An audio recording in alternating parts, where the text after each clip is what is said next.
Good afternoon, welcome back to another FPL Team News video on Fantasy Football Sky. It's been a couple of weeks since we did one, obviously with the international break. There's a little bit of news to talk about today, or there's at least stuff to discuss. Whether or not there's actually any news is a different story. We'll get onto that in a minute. As always, of course, I'm joined by the man in the know, Neale. How are you doing? I'm well, thanks, Andy. Yeah, it's there's a lot to discuss, but thankfully, with it being a Saturday deadline, we can take our time a bit this week because last week or 2 weeks ago rather, was it a 4 o'clock deadline or a Yeah, 4:30 absolutely deadline? ridiculous. So we really rattled through the team news. I think about a quarter of an hour. We might just spend that long talking about Liverpool today. But yeah, we've got a lot to discuss. Not all of them are helpful. The updates, as we've come to realise over the years from the likes of Solskjaer. But there has been a few flags removed today and others added. Yeah. Quite a few big names have been deflagged. That's not even a word, is it? But you know what I mean. But yeah, there's still some big ones to talk about. So let's just get into it, right. That's what everyone's here for, is Liverpool. So before we talk about what we're going to do you want to just explain what Klopp has said about Salah today? Yeah, so this is one of the updates that isn't really adding much else to what we knew. So Salah tested positive for COVID, I think it was last Friday, a week today, which it'll be his seventh or eighth day of, depending on when they start counting, of isolation. Now, Klopp says he's expected back in England, in Liverpool today. I think I've seen reports that him and El Neni are getting a private plane back from Egypt in order to continue the social distancing. Now, Klopp didn't really offer much else than that. He says that he's asymptomatic, which we knew. The Egyptian FA told us that as well. He feels well, and he said that when you have a negative test, that's when the process starts. Now, this is all just sort of stating the obvious stuff. It doesn't tell us whether he's going to be fit for game week 10 against Brighton. And it doesn't really, I mean, he'll definitely be out this weekend, but Klopp didn't explicitly say that. We're just going off the assumption that the 10-day isolation period from the moment of the first test would mathematically rule him out of the Leicester game, but Klopp didn't say that. So we are no further forward to learning whether he's going to be back for game week 10, which is annoying because if you're thinking of ditching him for like a Bruno Fernandes or maybe a Man City midfielder in game week 10, then he could well be available again this time next week. We just don't know yet. But I would be astonished, and it would be breaking all kinds of protocol if he featured this weekend. So I think we can safely assume that he won't be involved against Leicester.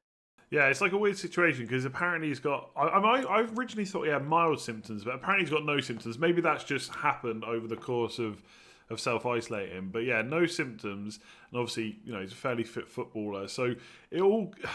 I don't know. Today it kind of points back to me that there's a better chance than yesterday almost of him starting against Brighton in game week 10. Yeah. But it's just guesswork. Like we just do not know.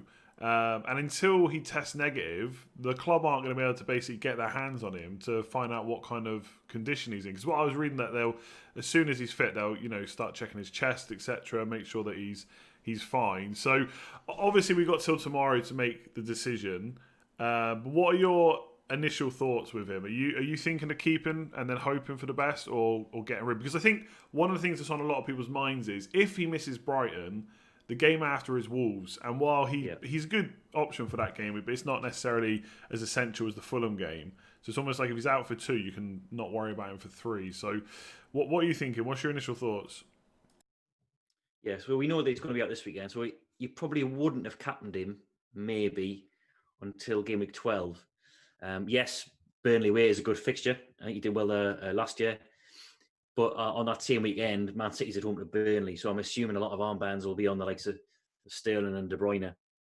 I am a slightly different case because I've still got my wild card and I'm probably going to use it next week in game week 10. So if I wanted to, and I think this is what I'll do, I'll probably take a 1 week gamble. Not much of a gamble, given that it's home to West Brom, on the likes of Bruno or Rashford. Probably the former, given that Rashford's still flagged. And then reassess next week. I wouldn't have lost that much money. I think he's down to 12.3 now. So I'll have lost 0.1 there. So I can probably buy him back for maybe even the same price by the time next week comes along if I'm on my wild card and I want him back. So yeah, at the moment I am thinking of moving him on, but it'll be a different play if you already use your wild card or if you're saving it for closer to Christmas, game week 16 time. Then you'd have to really seriously think, because you're essentially wasting 2 transfers there trying to get them out and in again. You might adopt the late riser approach of switching heavy hitters, and that might work for you. But given the amount of fires that we have to fight at the moment in terms of unavailability elsewhere, then it's a transfer you might, do you really want to book one in, given that something else could happen elsewhere and you scored next week? So yeah, it's a tricky one. But this is my own situation. The way it is actually probably helps me in that I've got a wild card and it's probably going to be used next week. So that does give me the a bit of a free range to gamble on a Fernandes. That's almost perfect. That's even better than wild card in this week, I'd say. I mean, I'm in a different boat. I don't have my wild card, but I've got 2 free transfers.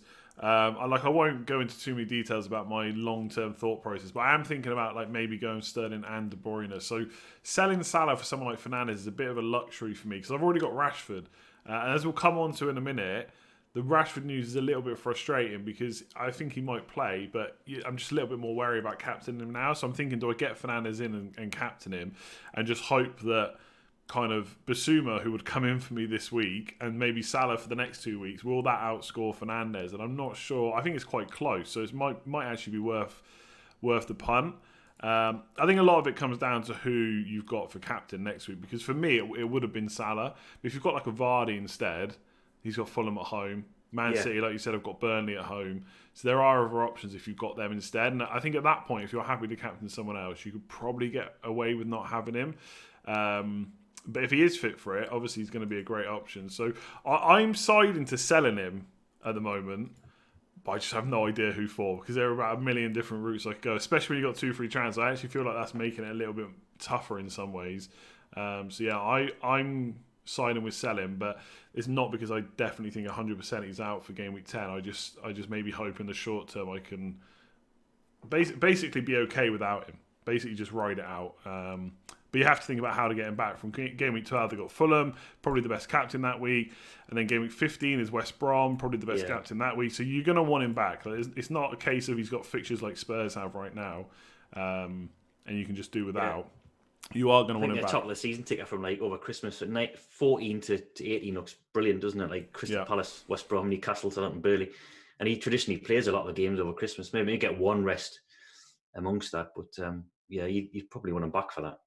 So I mean, we can't really discuss this anymore because we just don't know. And I'd love to give a concrete answer, but sometimes you just have to hold your hands up and say we just do not know. Like Neale said, it's not even been 100% confirmed he's out this week. He almost certainly will be, but Klopp didn't actually say that. I don't know. I'm probably going to side with selling, but undecided. Was there any other news from Liverpool? We should probably talk about the other players.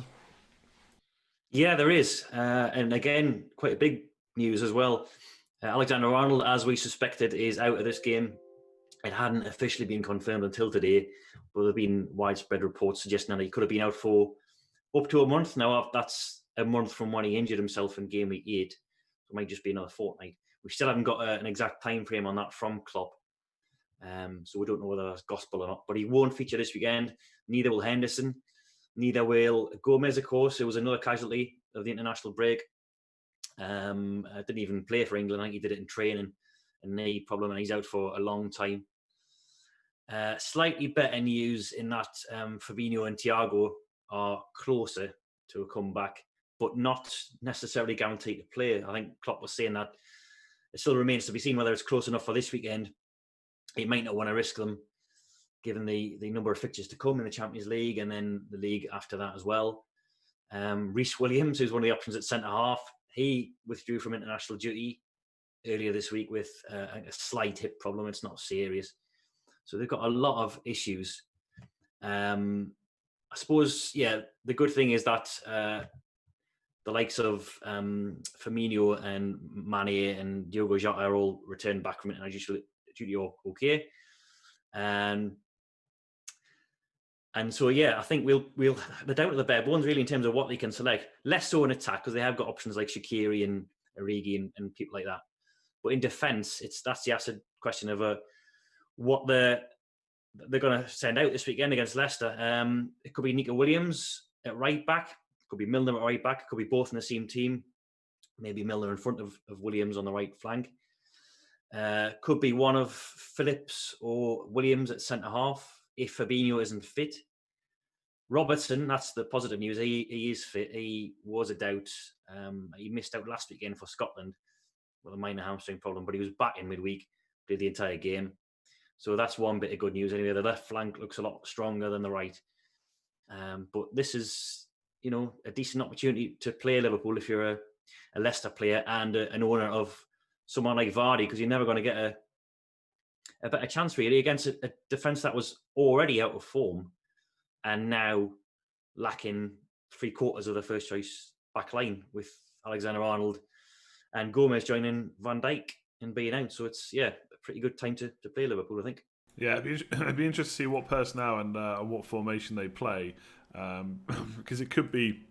I even wonder if there's a chance they go 4-2-4 again, even without Salah, and just play all of Mane, Jota, Firmino, and maybe Shaqiri as well. And I don't know, Keita and Milner centre midfield. I don't know. Like it's all over the place really. So yeah, it'd be an interesting game, that one. I think much more interesting than it probably would have been, or probably looked a couple of weeks ago. We should move off Liverpool though, because there are a few other teams in the league as well. So I kind of mentioned about Man United and Rashford. So let's talk about Man United next. So no one necessarily big confirmed that, I don't think, but there are maybe put some doubts in people's minds. Yes, Rashford's trained today for the first time.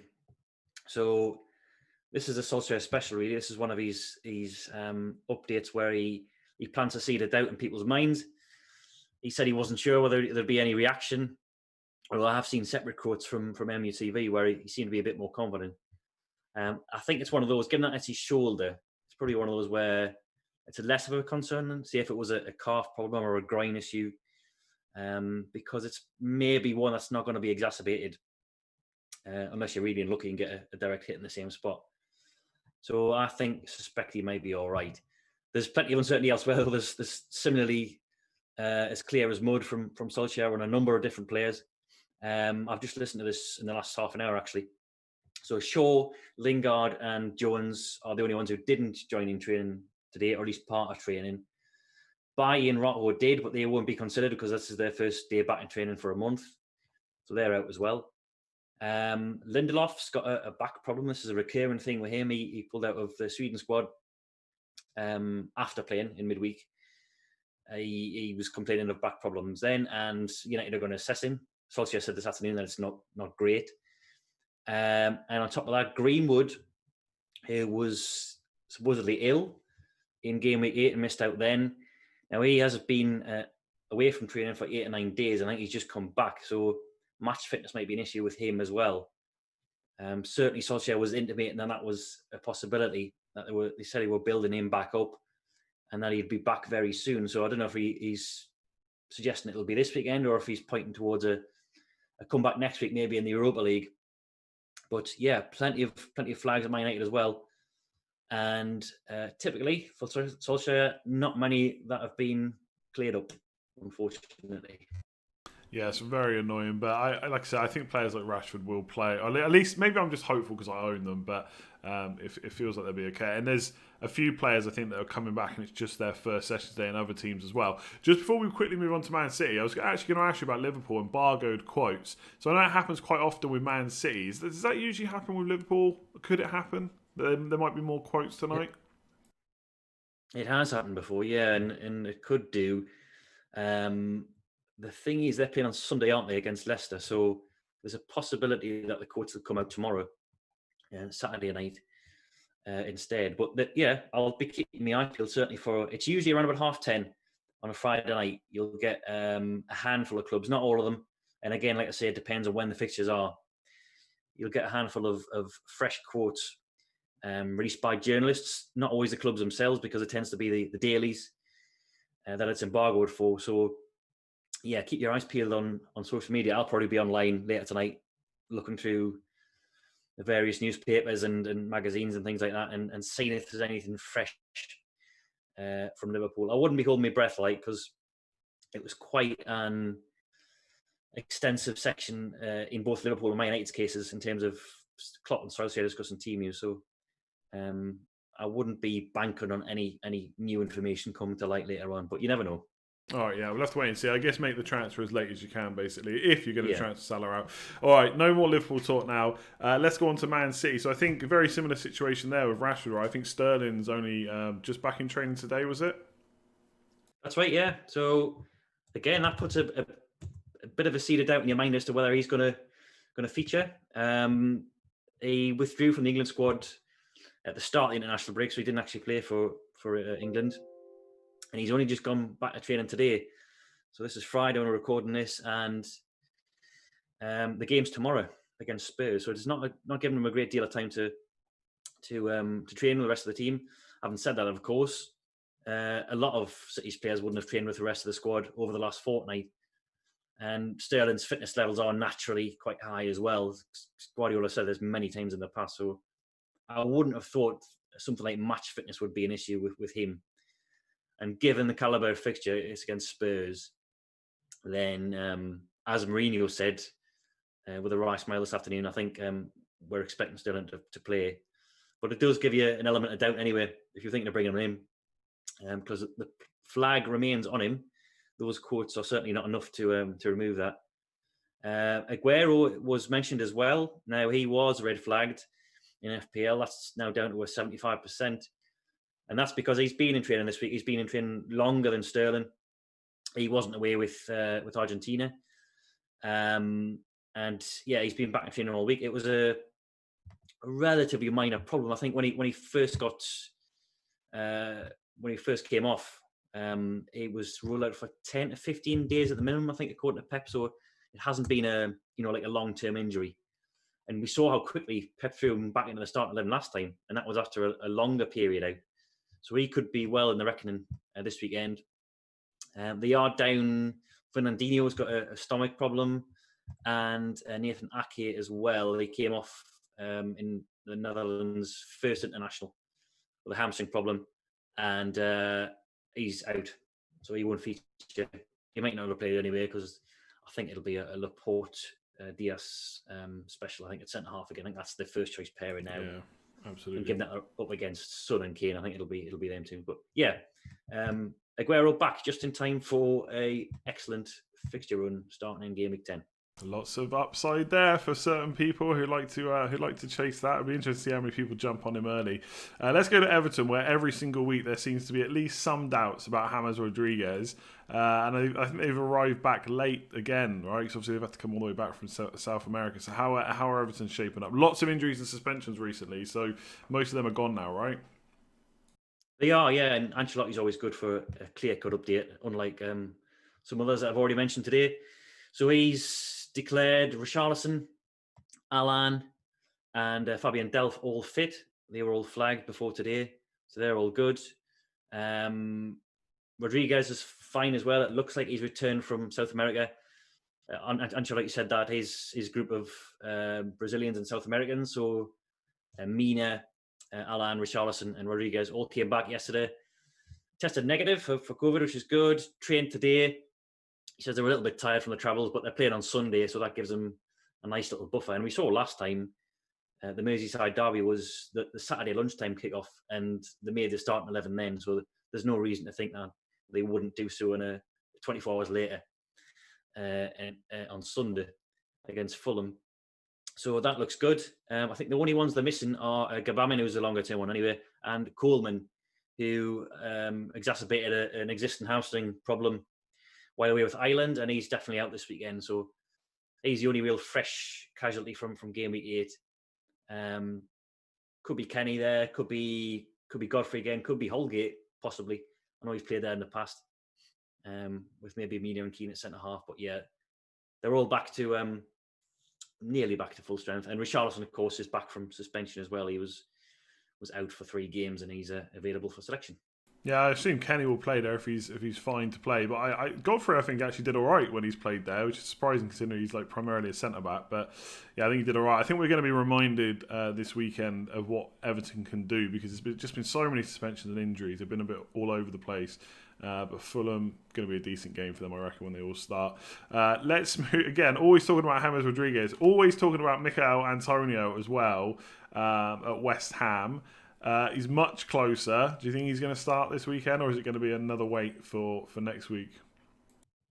I think even that if he makes the squad, I think he might not start. I think given the fixtures that are coming up and given his previous, especially with his hamstring, then I'd be surprised if Moyes rushed him back. I know the player himself had been on, I can't remember if it was social media or the radio yesterday. Twitch was it? It's one for the kids. I don't really watch that, but he was fairly confident and bullish about his prospects. Moyes slightly less so today. Did say, as you said there, that he's much closer, but couldn't give us a definitive answer whether he's going to play or not. And I think, given the number of fixtures to come over Christmas, they might not want to rush him back. They've got plenty of options up top. I know Alai's a bit misfiring at the moment, and it isn't the same striker. But they've got people to play as a false nine. You could play, for example, Bowen up there and have Fornals and Ben Rama either side of him. So my gut feeling is that if he is in the squad and there's no guarantees, he might be preserved on the bench and then sent on if West Ham need him later in the game. But it does sound like he's nearing a return anyway, which is good news because he's available at a very, very attractive price. I think now he's down to 6.2. Yeah, 6.2, absolutely insane. 6.2, yeah, which is excellent value if you can overlook the fact that you're going to be worried about his glass hamstrings every time he steps on the field of play. But yeah, maybe this is a good sort of audition period this weekend to see how he's going to cope, or if he's back, and then we can think about. I can think about bringing him in on the wild card. Aston Villa at home. Aston Villa at home in Game Week 10, which isn't bad. Yeah, I think he's one of the reasons why I'm just at the moment not looking to move away from 3-4-3. There's just so many good strikers on their day, like him, Bamford, Watkins, all very similar price. So yeah, plenty of bargains to be had. Let's move on to Spurs. So obviously Mourinho's given away the team news for Man City, but did he give any team news for his own team? Yeah, he says that Bergwijn's fit. Winks has picked up a problem over the national break with England, and Lamela is in the final stages of his recovery, which I assume means he isn't going to feature this weekend. But otherwise, I think we're all good. I think the main quote, the standout quote from that press conference was the fact that Son has tested negative for COVID, which is what you want. He's done the 2 tests, I think, and he's fine. And Mourinho said he's available this weekend. So obviously, there's no doubt that if him and Kane are fit, then they are straight in the starting 11. No word on Ndombele, who came off with I think he had a foot problem, which ruled him out of the internationals. But I suspect that was one of those international special injuries. He's going to be absolutely fine in Game Week 9. Good stuff. What about Chelsea? Again, another player that seems to get talked about every week, Christian Pulisic. He's still not available, right? So it looks like Werner's probably going to get another stay over on that left side, I would say. Yeah, Pulisic is definitely out. Lampard, this was yesterday, so Lampard said that they're going to be cautious with him. A bit of a problematic injury. It seems to be recurring this. Havertz wasn't definitely ruled out, but we're thinking he isn't going to feature. He's been self-isolating for 10 days, and then he's just come back into training, I think, on Thursday. And Lampard said he was just doing fitness work just to build up his stamina levels. So that might be a point towards him certainly not starting. If he is involved, then it might be as a substitute. Thiago's another one who likely won't be involved against Newcastle. Now, this happened last time as well after the October international break, where he has returned late from Brazil, and the fact that he's in his mid-30s, and I think he played both of Brazil's games over the international break. Lampard is wary about overusing him, given his advanced years. So he is probably not going to be involved against Newcastle. So it'll be someone else alongside Zuma, by the sounds of it. So yeah, that would on paper bode well for Werner if Pulisic and Havertz are out. Now, he wasn't spotted in training yesterday, Werner. But that doesn't necessarily mean anything, because I think there was a few of the returning internationals, the likes of Jorginho, Giroud, I think as well, who weren't spotted at the training ground. So I don't think that necessarily means anything. He did play a lot of minutes as well. I think he played at least 90 minutes. I don't know if he played the other one as well, but he did play a lot. So I don't know if maybe it's a bit like Sterling Rashford, given a bit of extra time off. Yeah, I think you're right. I think it was he started 2 of the 3 games for Germany. So Lampard had made some worrisome noises about him before the international break, saying that he does need a rest at some point. Injuries are kind of forced his hands at the moment. I think he was going to be benched. I think was it game week 7 against Burnley. Can't remember the game week, but he was going to be benched. And he was named on the bench on the team sheets before Pulisic dropped out in the warm up. So I do think one's on the cards. It might come in the Champions League, of course. But you would hope, from an owner's perspective, I'm certainly one of them, that the fact that Pulisic is out, who was an option on that left hand side, does benefit him this weekend at least, if not in the medium term. Yeah, I think Champions League, I'm just looking now, like they've already got 7 points from 3, and so has Sevilla. And the other 2 teams in the group have only got 1, so maybe he doesn't get a rest now. But if they beat, who have they got next? They got Rennes next. So if they beat them, I think they're through. I think that's guaranteed to be through then. So I guess that gives them a good chance to maybe rest him in the Champions League. So I feel like Werner's, if he's fit, like he hasn't got an injury we haven't heard about, I feel like he starts just because Pulisic is out. But at some point he is going to need a rest. Lampard said that. Let's go on to Wolves. Or as you put in the tweet, typically non-committal on the injury front. Anything that we can go on from them? No, I'll have to watch this in its entirety all the way through in case I missed anything. This was one of the later ones today, and I've just seen some headlines from like the Express and Star, like the local rags in Wolverhampton. It's the same update every week. It's just a Control C job. He just says that, they got some issues. Didn't mention names. They have. He did acknowledge that Cody is a concern, not in him himself, but purely because he's been self-isolating. That's public knowledge, and I think he couldn't really deny it. It's already out there in the public domain. So he had withdrawn from the England squad because he'd been in contact with someone who's had COVID-19. He himself didn't catch it. I think he's already had it in March. So I'm not sure where we're at with his recovery. I think the good thing is that they're playing on Monday, so it gives him an extra day. Let me just quickly find out when he started the isolation, because it'll be, if he hasn't got it, is it meant to be a 14-day, certainly a 10-day protocol if you're self-isolating. So he withdrew on the 12th. 8 days so far. 10 days were taken up to Sunday, so he could be back for Monday if it is a 10-day protocol. I'll dig deeper into that, because he's a never-present starter. He'll start if he's available.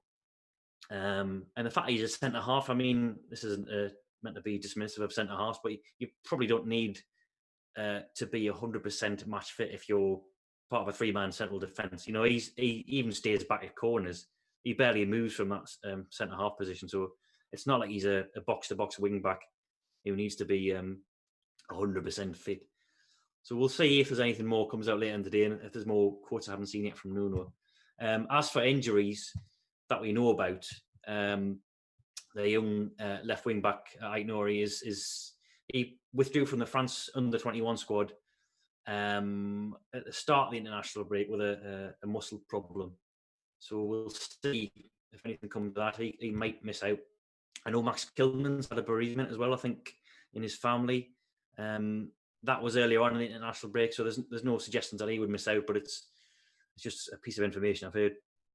But as you'd expect from Nuno, nothing really helpful. I guess, sorry, I was just going to say, in a week where maybe people are looking to keep Salah, want to use their benches, if anyone's still stuck with Saiss, potentially he's going to get some minutes if Cody is out. They might just go Saiss, Kilman, Bolly if they stick with the back 3. So obviously, like you said, we don't know 100% that Cody will miss out, but if the 10-day thing comes into action, that is going to be cutting it close. And of course, he's not a wing-back like you said, but if you wanted to take a bit of a punt, and I'm not sure a centre-back for Wolves is a punt, but you know what I mean.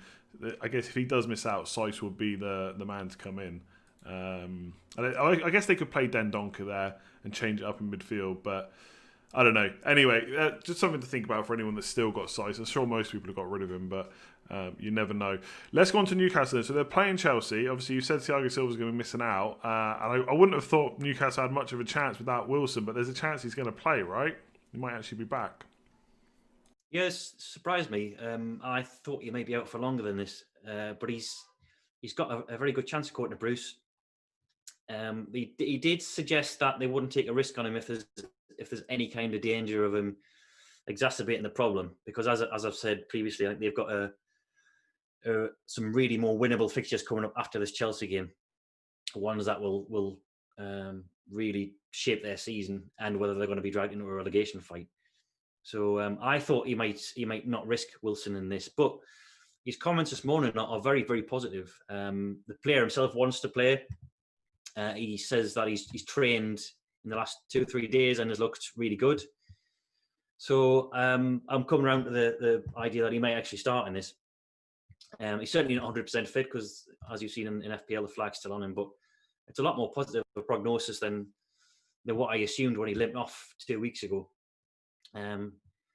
Fraser's out though. He's got a hamstring problem as well, and Dummett's had another relapse for his problem. They have got 2 possibilities to return as well: Shelvey and Ritchie. They've been back in training over the last 3 days. Bruce said they might come a little bit too soon this game, but they'll definitely be involved against Palace, if not this weekend. And Almiron, who has been starting for us recently, he didn't arrive back till 11 p.m. last night. He's fine. I think he's passed the COVID test, and he didn't actually play in midweek. He was suspended for that, but obviously jet lag is more of an issue, and the fatigue of travelling. So remains to be seen if he plays. But yeah, Wilson's a big one from an FPL perspective, the one most people will be worried about. But yeah, it sounds a lot more positive. And like I say, the good fixtures coming up. He might be a keep. I certainly wouldn't be selling him if you already got him, because if he doesn't play this weekend, then he'll be back for the more winnable fixtures. Yeah, that's basically what I was going to say. I don't think anyone was going to be buying him this week anyway because it was Chelsea. But if you own him, I think he's kind of been forgotten about, obviously, because of the injury, and Bamford and Watkins have done so well. But he's done really well in the games he's played. And the fixture run from kind of 10 to 14, I think, is decent. So if I had him and I didn't have too many other concerns, Salah, etc., and a good bench, I probably would look at keeping. Let's do one more kind of... I don't want to say big teams. We've still got Arsenal left as well, but one more team like Leicester, and then we'll rattle through the rest. So Leicester obviously got quite a few injuries, especially in defence. But I think Castagna might be back this week, right? Yeah, he is. He's been declared fit by Rodgers, so you'd expect him to come straight back in if there's no worries about match fitness. Now this and another piece of news is relevant to Justin owners especially. So Castagna's fit, and Justin will presumably play on the left with Castagna on the right if Rodgers sticks to the wing-back system. However, Ricardo Pereira is also back in training as well for the first time in 8 months. I think it was March when he sustained his knee problem. So he's back now. There's a difference between being back in training and being available to play, and the fact that he's been out for 8 months means he's not ready to start a Premier League game yet. He's going to play for the under-23s next week. So Justin will definitely be involved this weekend, you'd think, in Game Week 9. And then we see where Pereira is from there, really. Because Leicester's fixtures are getting quite good certainly for 3 or 4 game weeks before they sort of turn a little bit again. And you'd want Justin to be playing in those games. So the hope will be that if you own Justin, that Pereira takes a little time to get back up to full match fitness. But I think there's a little doubt. We saw this last season. There's a little doubt that when Pereira is fit and when Castagna's fit, and it was Chilwell last season, that Justin is effectively a backup at fullback and a backup at centre half as well. So yeah, it's medium term, long term. The outlook's maybe not great. He's done decently this season, Justin, but I wouldn't say he's laid down too big of a marker that would make me think that he's going to be ahead of Pereira in the long term. So it's something to keep an eye on if you own Justin. He'll be all right this weekend. He'll play if you want him to be playing away at Liverpool. But that's something, as I say, that's something to be watching out for. Elsewhere on the injury front as well, Ndidi, I think, is back in training, but he's a few weeks away from a playing return. And I think Roger said the same of Soinchu as well, who we thought would be out until January, whether he was just lumping them in together without really thinking. But maybe Soinchu will be back a little bit sooner than we thought. Fofana's okay as well. He's been past fit. So yeah, they're getting a few bodies back in defence, and they're already quite good. Yeah, from exactly. A defensive perspective. Yeah. I mean, and that back five, when it's all fit, is about as solid as it gets. Pereira, Castagna, Soyuncu, Evans, and Fofana's been really good since he came in. Like, their recruitment is excellent. I think the only thing, if I was a Justin owner, I'd be kind of quite happy about is Ricardo's been out for so long. I feel like, I know he's a defender rather than an attacker, but I feel like that might be a sub appearance potentially before he gets on. So I feel like you might get the Fulham game out of Justin, which is a decent one to play him in, and then after that it's probably a worry. But the great thing is you don't have to worry about it this week. You can just wait and see what Rodgers says next week instead. All right, let's rattle through the rest then. So let's go with Fulham first, I reckon. Yeah, Fulham, I actually listened to this all the way through. It's pretty good, I think. I said everyone's return from international is okay. No positive COVID tests. Lamina, who was the only real concern, I think, he is better. He's closer to a return, but not guaranteed to play. I think still 50-50 according to Parker. I think Tete is still out, as far as I can tell, and Kamara's banned as well. So, yeah. Do you want me to rattle through them in order from now on? Go on, and I'll put them up on screen. Cool. So, Arsenal, trio of players unavailable, 2 through positive COVID tests. El Neni is one of them, and who's the other one? Kolasinac. He wouldn't have played anyway. Partey's out as well, though, so that's basically the midfield pairing of choice from the last few weeks. El Neni and Partey, who are both out. Partey's got this thigh problem. I forced him off in game week 8.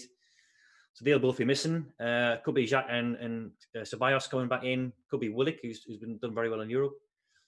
There was some quotes about Saka. Now, he's played a lot of minutes over the international break for England because of Chilwell's injury. And I did say that, although he was hopeful that he'd be available, they'd have to take care with him. He's played a lot of football recently. I think he's started 3 or 4 games in a row in the league, possibly even more. And then he's played effectively 3 fullish games for England over the international break as well. There was some other news from Arsenal, of course. David Luiz and Ceballos are meant to have had a training ground spat. And then Willian reportedly jetted off to Dubai during lockdown. But Arteta says all those issues have been resolved and there's no sort of ongoing disciplinary measures. So we're assuming they're all available for selection. Villa was yesterday. Now, this was Thursday morning, so Dean Smith hadn't seen a lot of his returning international players. Grealish would have been one of them. So there's obviously a possibility that somebody's come back and has got an issue. But I think he said he hadn't heard anything. Pretty quiet, I think, on the injury front. Wesley is still out. Engels and Gilbert as well, backup defenders. Tom Heaton is near for the under-23s and in a training ground game as well over the international break. I still think he'll be Martinez sure to lose by a long stretch. I think he's now pretty much established as the number 1. Heaton will be playing second fiddle now at best. And I think the only thing was, Courtney House is back in training, but no one will care about that. Brighton, again, a lot of stuff to report here. Trossard will be the main concern, I think, for FPL managers. Not that he's a highly owned asset, but he's probably one of the more popular buys. He's got a thigh problem. Potter says he thinks this game might come a little bit too soon for him, but they'll leave it as late as possible to decide. Propper's a doubt with a stomach bug. Connolly and March have been back in training without any complications, and Dunk is back from suspension, so he'll go straight into the side. Potter even said that himself, that he'll be back straight into centre half. Burnley, again, a lot of stuff to report here. Cork's still out. Stevens is very likely out as well, the hamstring. Brady suffered a hamstring injury on international duty, and he's been assessed.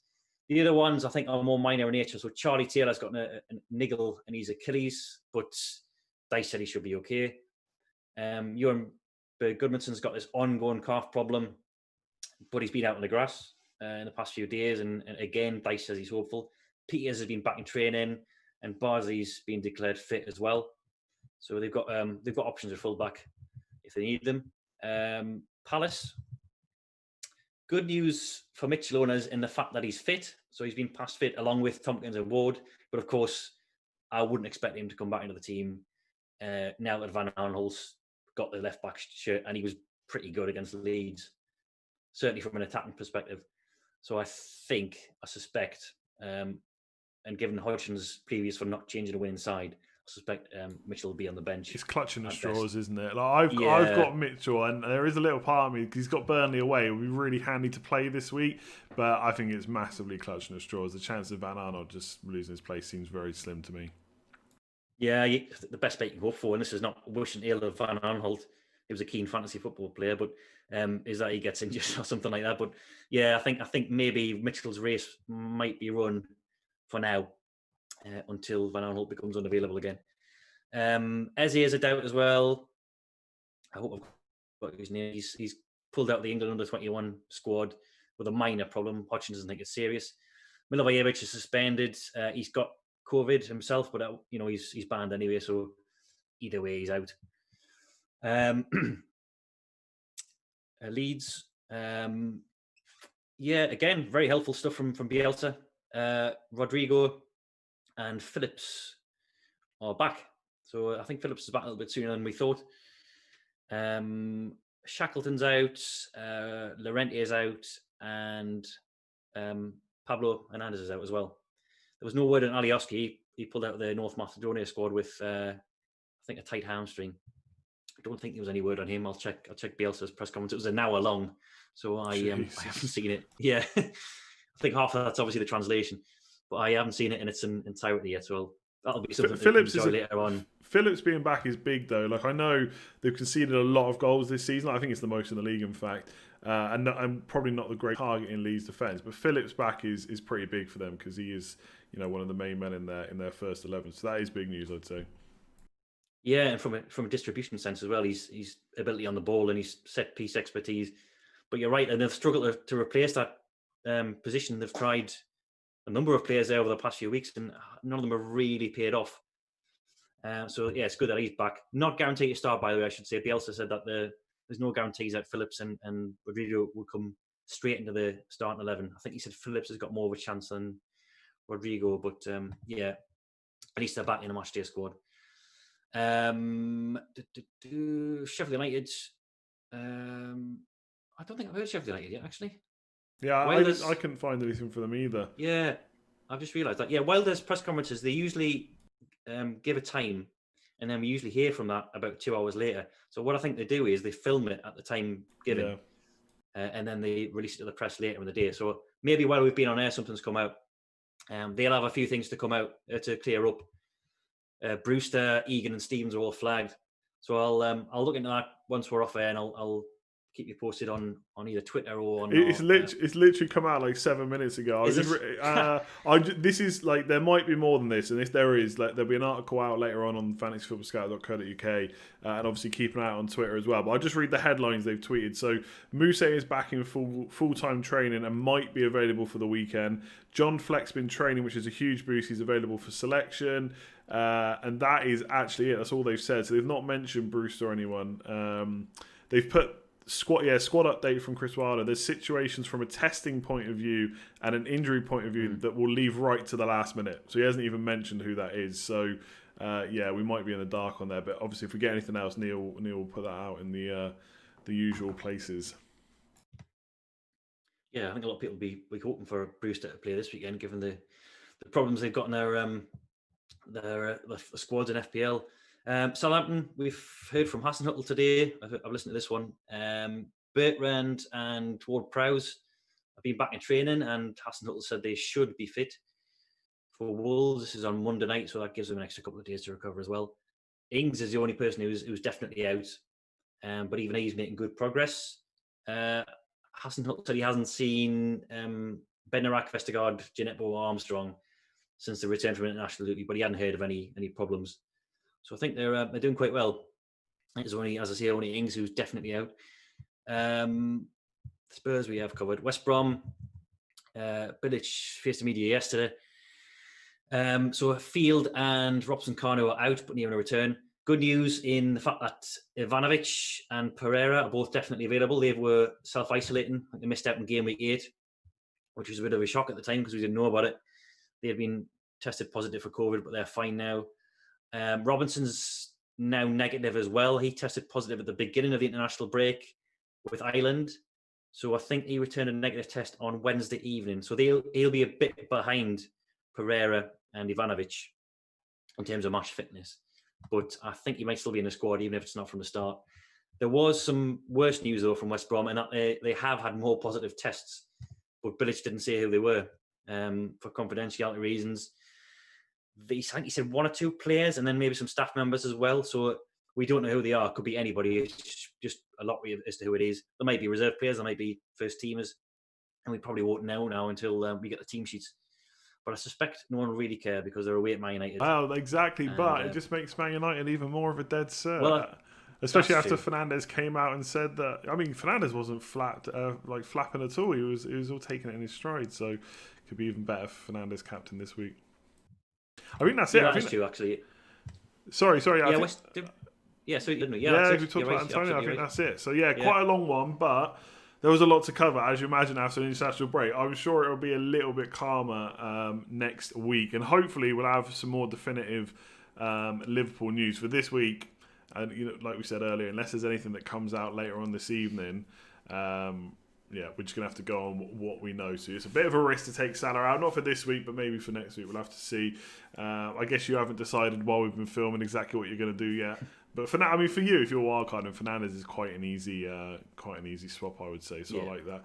All right, we will leave it there. Please do hit like on the video if you've enjoyed it and subscribe if you're new. As I said earlier, there will be a team news article up on the site later, just in case there's any additional news. And obviously, we'll tweet about it too at FF Scout on Twitter. Neale, thanks as always for joining me for that long one today.